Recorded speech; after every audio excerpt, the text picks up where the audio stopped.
On Mother's Day, I didn't get a single message from my daughter. Not even a Happy Mother's Day text.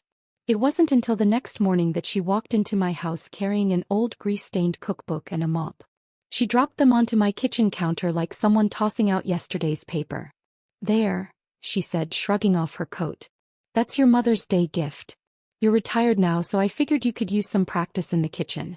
Cook us something nice on weekends. Oh, and this new mop? Totally your style." Her voice was light, casual, like it was my life's purpose to serve her. But in my mind, I was still stuck on the photos I'd seen the afternoon before, scrolling through social media. Her mother-in-law, Diana, flashing a sparkling Tiffany necklace. Her stepmother, Linda, posing on a balcony with a little blue box in hand, captioned with heart emojis. I couldn't help the edge in my voice. "Is this a joke?" She rolled her eyes and shrugged. "Do you have any idea how expensive necklaces are these days? If you really want one, you should probably just buy it yourself." Then she leaned in, voice sharp and deliberate. "My mother-in-law gave me a great husband. Linda makes sure I have warm soup waiting when I work late. Who I choose to be good to, that's my business." And just like that, she slammed the door behind her. As if I was supposed to chase her down and apologize. But I didn't. The one who ended up crying was her. 3 days later, she showed up again, teary-eyed, practically begging me for another chance. I frowned and pointed at the worn-out, stained cookbook still lying on the table. "What is this?" Sophie gave a little click of her tongue and offered a breezy explanation. "You forgot already? Yesterday was Mother's Day. I'm your sweet little angel, remember? I couldn't make it then, but I came today with your gift." As if I could forget. The whole day my feed had been flooded with Happy Mother's Day posts. At the office, every woman was getting calls, flowers, unwrapping gifts. And I sat alone waiting from morning to night. Not even a text from Sophie. She must have sensed my lack of enthusiasm. Her expression twitched with embarrassment, but she pressed on anyway. "Okay, so the book's a little old, but I found it at this antique market. It's all handwritten recipes, been passed down for decades. I figured your cooking's kinda plain, so maybe it'll help. And the mop, well, I noticed yours was getting worn." She smiled, that light airy tone still clinging to her words. "You're not getting any younger, you know. It's time to slow down and find a hobby. You could try out these recipes, maybe drop off meals at my place. Give yourself something to do, right?" I stared at her for a long moment. And then when she added, "I'm serious," I realized. She really wasn't joking. That ratty old cookbook and the mop, that was her carefully chosen Mother's Day gift. The truth is, I didn't care what she gave me. Even a hand-drawn card like when she was little, scribbled with a "Mom, I love you," would have stayed on my fridge until the colors faded. But this was different. In silence, I picked up my phone and pulled up the posts from yesterday. Her mother-in-law, Diana, her stepmother, Linda. Same necklace in every shot. A Tiffany piece catching the sunlight. Same captions too. "Thank you to my sweet girl for the thoughtful gift. No present is more precious than her love." Sophie's face went pale. She stared at the screen for several long seconds before muttering, "Forgot to block you." I played dumb. "What was that?" He gave a stiff little laugh. "Mom, why are you always checking other people's posts? Just focus on your own life and be happy." Then, as if she hadn't just exposed herself, she went on with complete self-righteousness. "My mother-in-law doesn't have a daughter. She gave me such a great husband.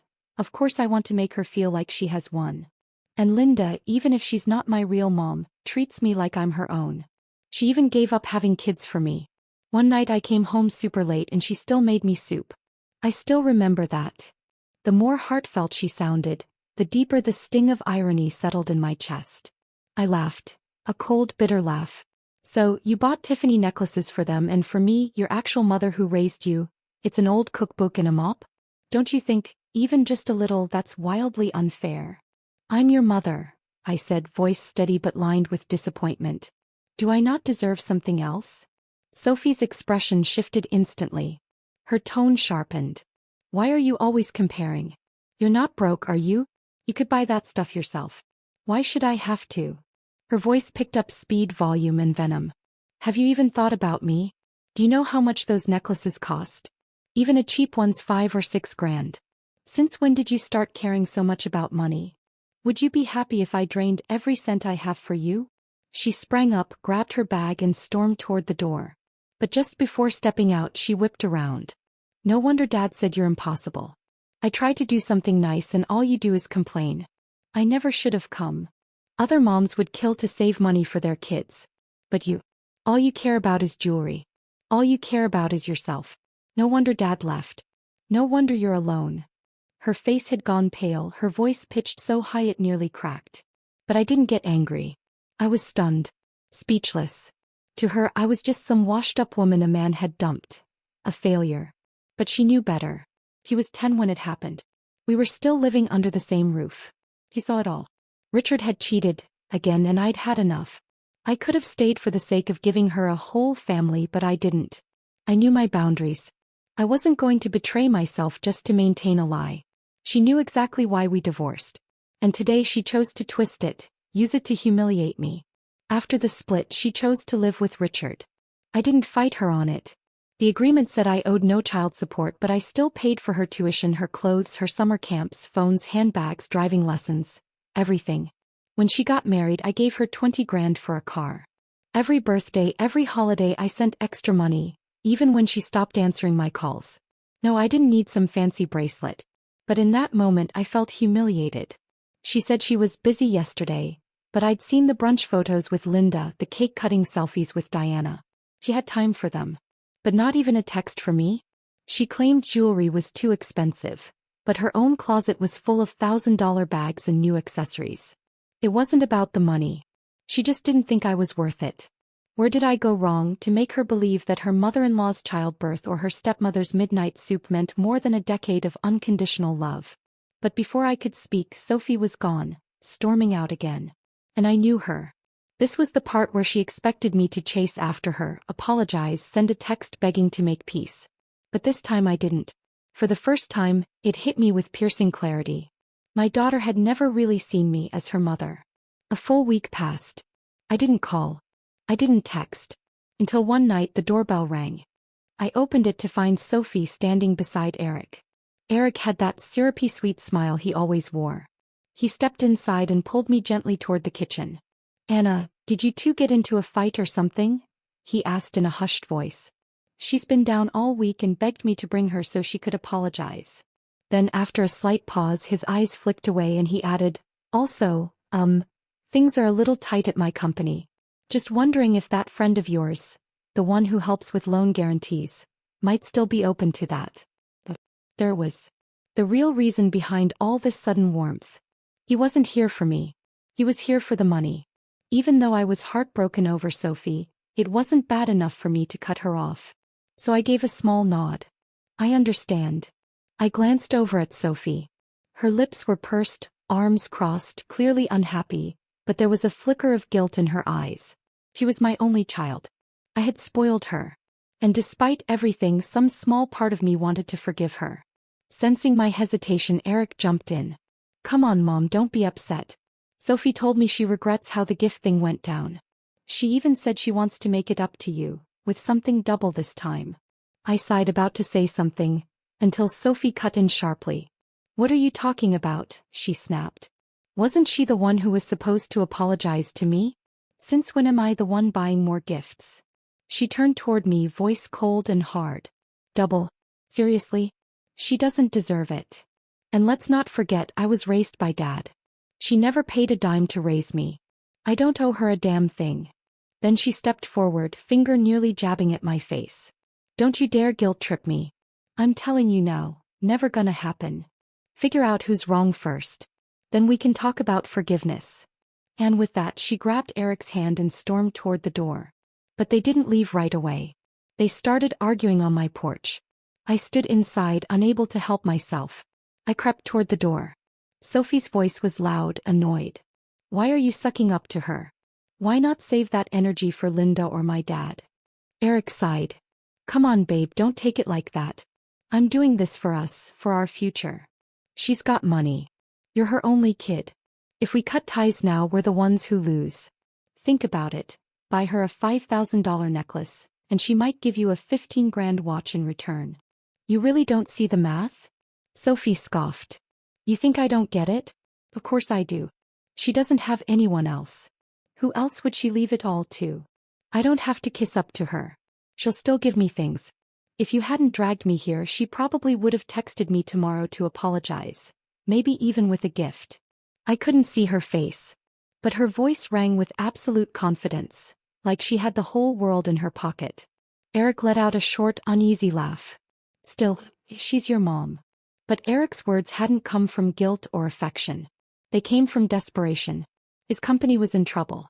The cash flow had dried up. He was sitting on a loan he couldn't cover, searching desperately for someone, anyone, who could co-sign. And that's why he came to me. From what I overheard, it was clear Sophie had no idea. She's always been like that, Sophie scoffed. I once gave her a bunch of clearance carnations for Mother's Day and she kept them in a vase for 2 weeks like they were the crown jewels. And now I give her a cookbook and a mop and suddenly I'm some ungrateful monster. Honestly, what more does she want? That was it. I'd heard enough. I yanked the door open. The loud creak made them both jump. Sophie's face went pale for a second before twisting into a defensive scowl. Were you eavesdropping? She snapped. Seriously? Are you that bored? Eric grabbed her arm, trying to defuse the situation. But it was too late. Realizing how harsh her words had been, Sophie tried to smooth it over, feigning grace. Okay, fine. I forgive you. Next Mother's Day I'll be more fair. Happy now. You forgive me? I blinked and then laughed. A raw, hollow laugh that came from somewhere deep in my chest. Her face stiffened. The smugness drained, replaced by a flash of fury. What the hell are you laughing at? Didn't you open the door because you wanted to make up? What's this act for? Want me to get down on my knees or something? I hadn't even remembered why I opened the door in the first place. I bent down, grabbed the garbage bag near the doorway and tossed it straight into her arms. No. I was just coming out to remind you not to forget your culinary masterpiece. You're right, the court did give custody to your father. Legally speaking, there's nothing binding between us.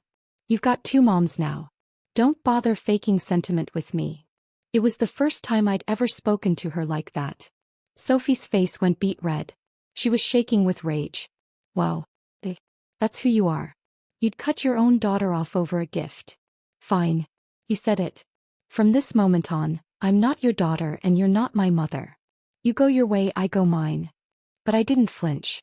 Instead, I calmly picked up my phone, dialed a number right in front of them. Hi, Mr. Lewis. It's me.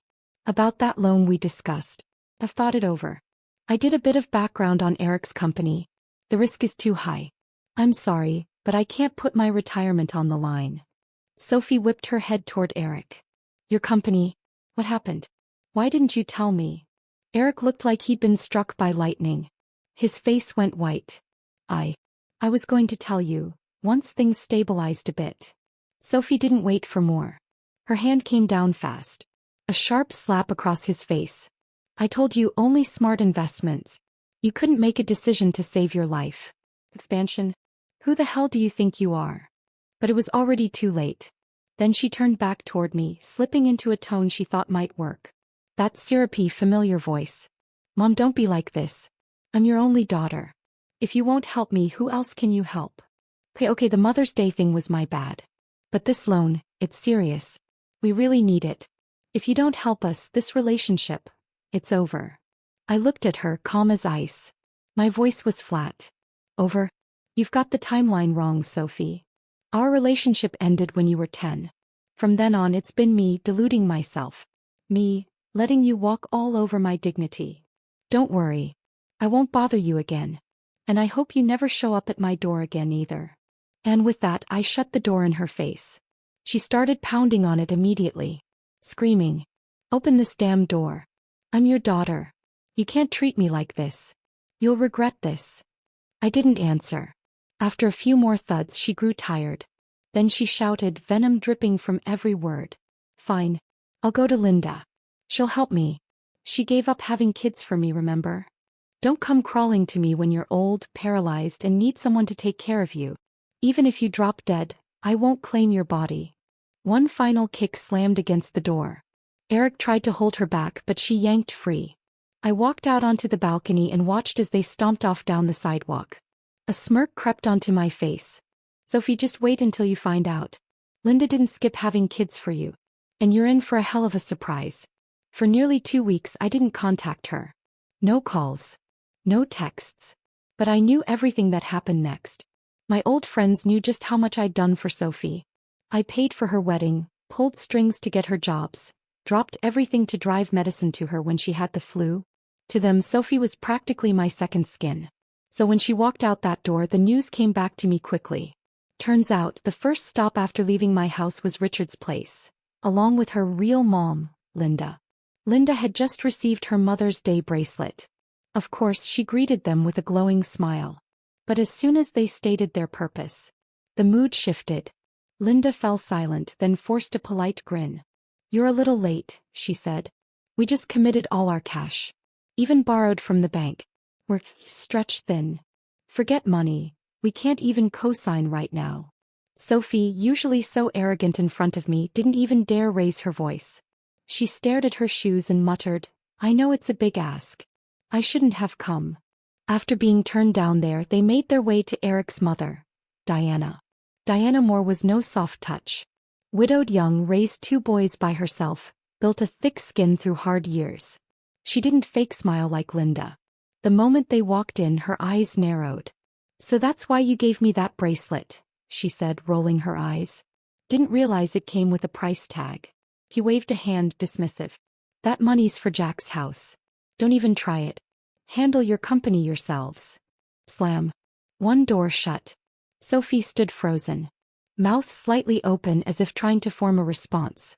"Diana, I swear I'm not trying to take advantage of you," she said. We're really out of options. Yes, Eric's company hit a rough patch, but we'll pay it back. If you could just..." "You didn't hear me the first time?"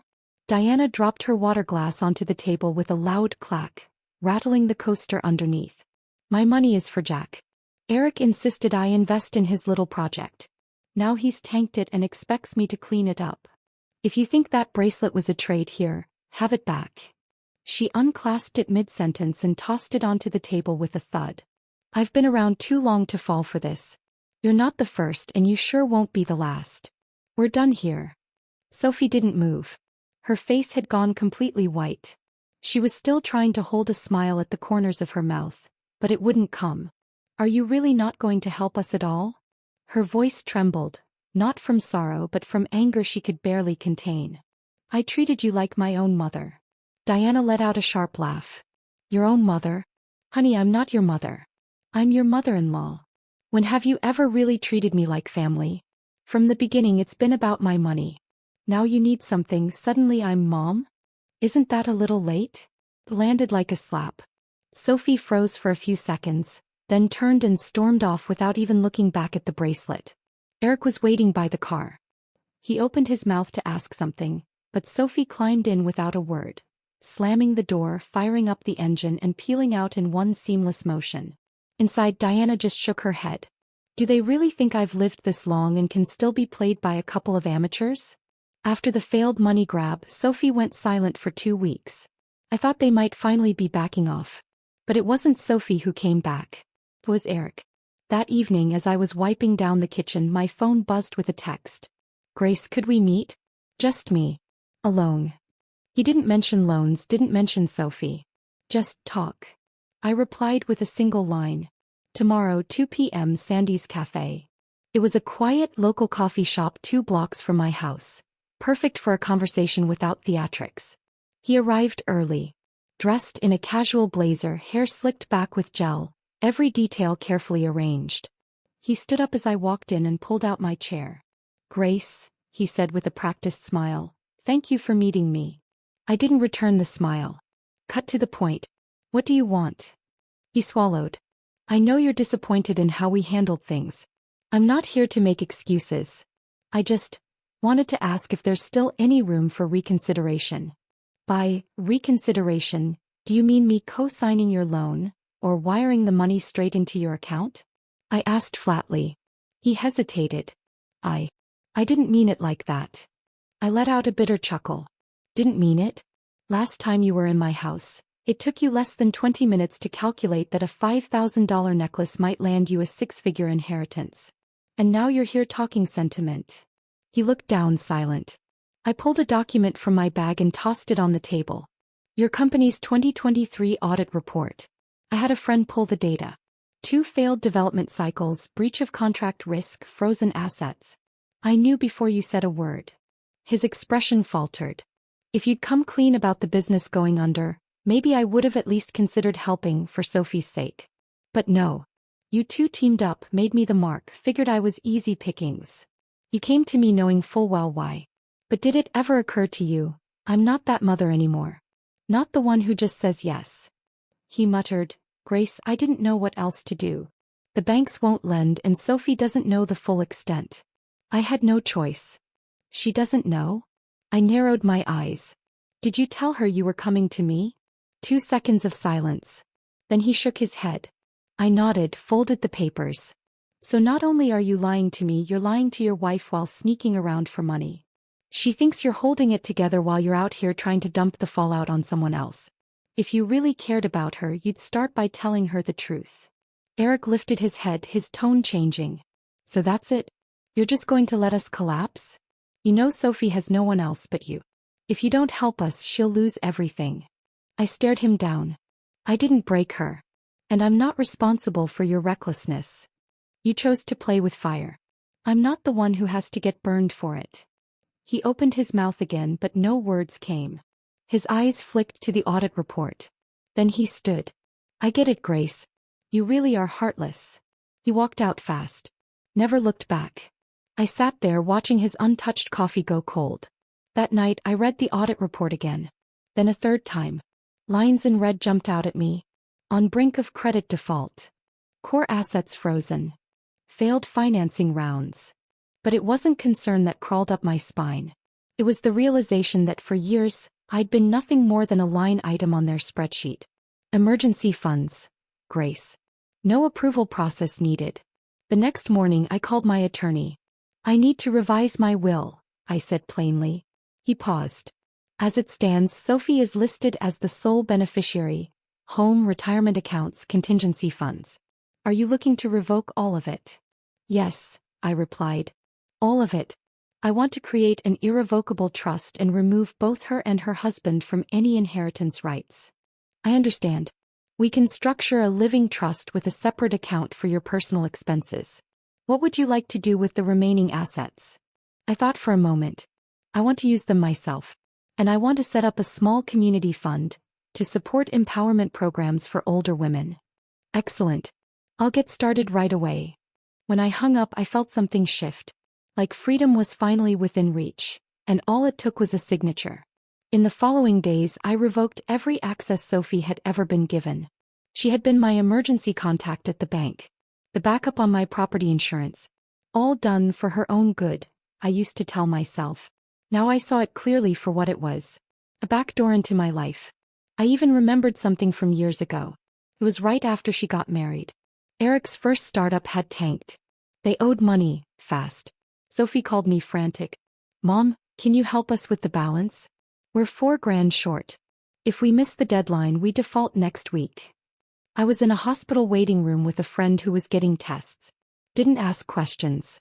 Just transferred the money. About 2 weeks later, I saw their latest social media post.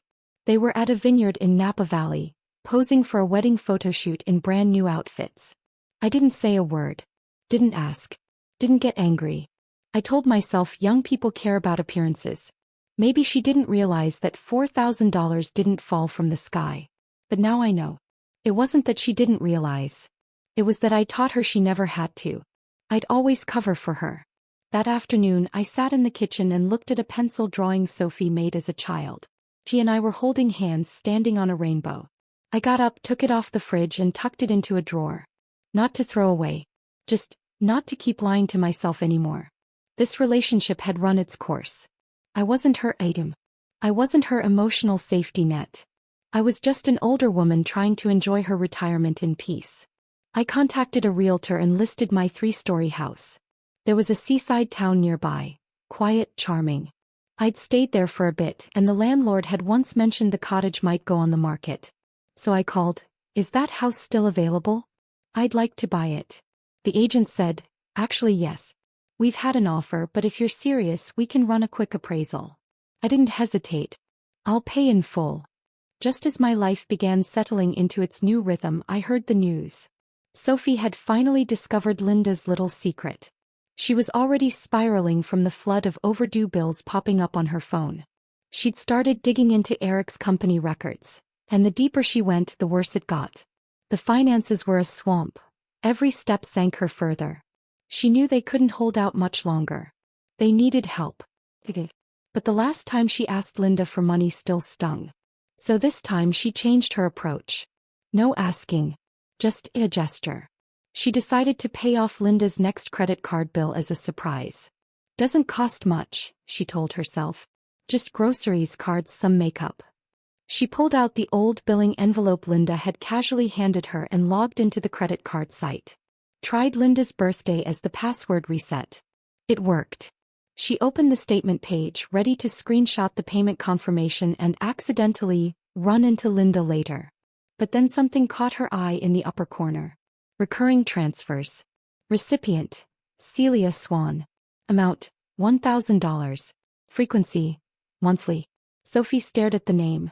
Celia Swan? She couldn't recall Linda having any relatives by that name.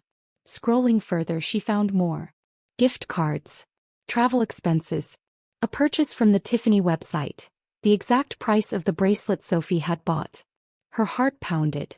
She jumped out of the car and stormed into Linda's house, skipping the doorbell and unlocking it with the spare key.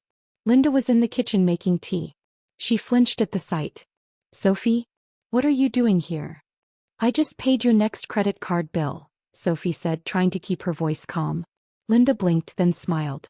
You didn't have to do that. Who are you sending money to every month? The air changed. The tea bag still floated in the mug. Linda's face froze. Sophie pressed on. Who is Celia Swan? Linda didn't answer. She gently set down the tea bag. You went through my statements? You know why I did. Sophie's voice wavered, straining to stay level. I wanted to help you because I believed. I really believed you didn't have children because you loved me like your own. I thought I was your family. Linda leaned against the counter. After a long silence, she finally spoke. I never said I didn't have children. Sophie blinked. I have a daughter. In Seattle, Linda continued. She's from my first marriage. We divorced when she was 7. Sophie made a sound, small, stunned. Then why did you tell me you didn't have kids? That it was for me. Linda gave a half smile. Not cruel, just disbelief. You assumed it was a sacrifice. That's on you. I didn't lie. I didn't have more kids. But if you thought that meant something noble, that's your story, not mine. The kitchen was silent except for the low hum of the fridge. Sophie's feet felt like they were on glass. You used the money I gave you, the money Dad transferred to you. You gave it all to her? Linda sipped her tea. She's my daughter. And what about me? Sophie's voice cracked. The gifts I gave you, did you send those to her too? Linda didn't answer that. She simply said, what your father gives me is his choice. What I do with your gifts is mine. Something shattered in Sophie. Not loudly but all at once. Everything she thought was real. The gratitude. The warmth. The mother-daughter bond. Gone. The bracelet. The thank you notes she'd carefully written. All of it, part of a script. She stood there in the doorway, frozen. Then without a word she turned and walked out. Linda didn't follow. The next day, Sophie deleted every photo of Linda from her social media. Cancelled her secondary card. Renamed Mom 2 in her contacts to Linda Swan. She didn't tell anyone. Not even herself. Sophie showed up a week before I moved. No call. No text. Just appeared at the door of my old house, standing beneath the maple tree wearing a deep gray coat. Her hair was loosely tied back, her face bare, no makeup. When I opened the door I barely recognized her. Sophie. I said, my voice as flat as if I were signing for a package. She hesitated, maybe surprised by how light and distant her name sounded coming from me. Mom, she said, her voice tentative. Can I come in for a bit? I looked at her and stepped aside. It's a mess. Let's sit in the dining room. We sat at the old kitchen table. There was a mug of coffee in front of me, steam still curling off the rim. She twisted the edge of her coat between her fingers, like a kid caught cheating on a test. I was out of line. What I said to you before. I didn't answer. Just lifted my cup. She swallowed hard. And about Linda. I didn't know. I only just found out. What she told me, it wasn't what I thought. I gently set the mug back down. So. Her eyes flinched like she hadn't expected me to ask that. I'm not here to blame you. I just wanted to say I'm sorry. She picked at the edge of the table. All these years I thought I understood you. Thought you were petty, selfish, obsessed with money. But now I realize I was the one being used. She looked up at me. Mom, is there any chance we could go back to how things were? I looked into her eyes. There was no hatred there. No pity either. Only clarity. I spoke slowly. You never took the time to understand me. You just compared me to how much Linda doted on you, to how much her bracelets cost, to how agreeable I was or wasn't. I'm not the kind of mom you imagined. I don't sugarcoat. I don't play nice. I just cooked when you were hungry, took you to the doctor when you were sick, and held you when you cried. That's all I had. She bit her lip. Her eyes welled up, but she didn't let a sound escape. I know I've hurt you over the years, she said. And I understand if you don't want to forgive me. I just wanted to try, to see if maybe, just maybe, you could still see me as the girl you once called your daughter. I shook my head. I don't want revenge. And I don't need forgiveness. I just finally understand we were never on the same side to begin with. One apology won't fix that. She sat there frozen. Her tears fell quietly. I'll walk you out, I said. She shook her head. I'll go alone. She stood, walked to the door, and paused with her hand on the knob. Do you not see me as your daughter anymore? I didn't hesitate. We stopped being mother and daughter a long time ago. Now we're debtor and creditor. You just never realized the debt wasn't money, it was decency. Her shoulders jerked slightly. Then she opened the door and walked out. The moment it closed, I let out a deep breath. Like finally dropping a 20-year weight. After she left, I didn't cry. Didn't dwell. I just went back to finishing my packing list.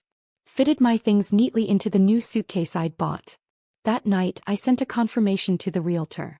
The new house was officially mine. I'd move in next week. I didn't give anyone the address. Didn't leave behind a spare key. Life can go on without family. But not without a way out. And for the first time, I had finally found mine. This year on Mother's Day, I didn't receive any gifts, calls, or texts. No carnations. No little blue box from Tiffany. Not even a simple Happy Mother's Day from Sophie.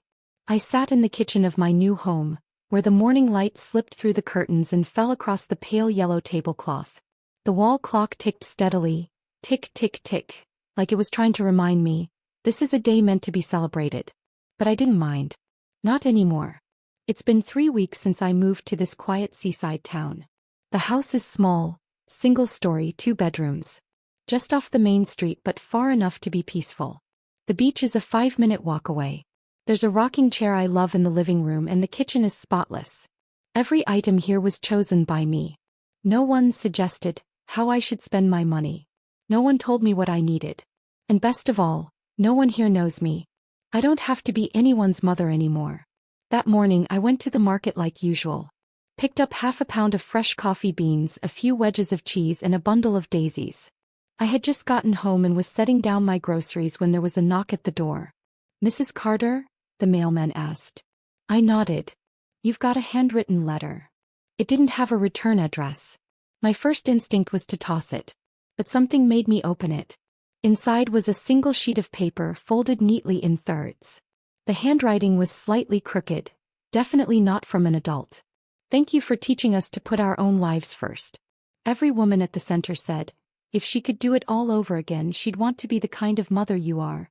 Not someone who gave everything away, but someone who remembered to keep something for herself. Happy Mother's Day. From the students of the Community Women's Empowerment Program. At first, I didn't remember what it was about. Then it hit me. 2 weeks ago, I had been asked to speak at the local library. It was a last-minute invite. The topic was managing financial independence in later life. Apparently, they turned my talk into a lesson. I stared at the note for a long time. Then I pinned it to the fridge. That afternoon, I took a walk by the water. The beach was alive with families. Kids flying kites. Elderly couples strolling hand in hand. And people like me, alone but not lonely. The breeze was soft. I sat on the bench near the shoreline and watched the seagulls dip and rise in the sky. Somewhere above me a little boy shouted, "Mom, look at me." His voice carried over the wind, light and sweet. I closed my eyes. For once my mind was still. No waiting. No wondering. No hoping. Every Mother's Day before this I had waited. For a call. For a message. For some sign that someone remembered I was loved. But not anymore. Not because I've grown cold. Because I've finally understood. Motherhood doesn't begin the day your child is born. It begins the day you stop betraying yourself for the sake of being needed. That night I made myself dinner. Cleaned the table. Sat back down on the couch. The sea breeze still whistled through the window. Somewhere in the distance the waves rolled in and out like a slow, steady heartbeat. I turned on the radio. Tuned into one of the local senior programs, just in time to catch a single line. "May every Mother's Day truly belong to you." I smiled. And whispered, "This is the first one that ever has."